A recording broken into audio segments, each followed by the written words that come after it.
yang nanti mensupport mengenai digital marketing. Pengusaha muda di Bali siap menghadapi pemberlakuan Masyarakat Ekonomi Asia atau MEA 2015.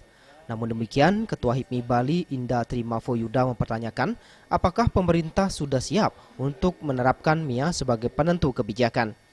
Pasalnya, masyarakat dan para pelaku usaha serta dunia kerja belum sepenuhnya mengetahui isi dari kebijakan MEA secara utuh yang dikhawatirkan akan berpengaruh kurang baik terhadap keberlangsungan pengusaha muda.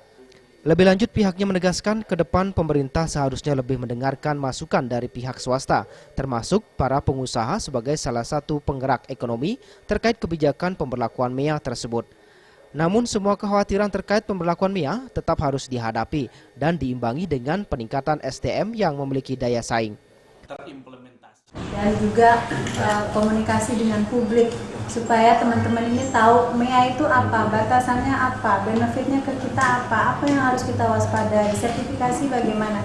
Saya rasa kalau kita tanya di sini 40% mungkin kita hanya tahu jawabannya polisi seperti apa. Memang saya lihat banyak workshop yang diadakan oleh pemerintah untuk memantapkan MEA, tapi itu masih kurang, informasinya masih kurang masyarakat.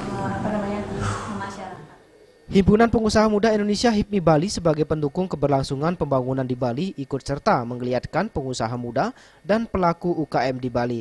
Hal tersebut dibuktikan melalui diintensifkannya kerjasama dengan para pengusaha dari luar negeri, terutama untuk mengenalkan produk-produk wirausaha muda dan pelaku UKM di Bali, yang salah satunya melalui kegiatan pameran dan festival yang akan diselenggarakan Agustus ini. Ari Wiratmaja, Bali TV.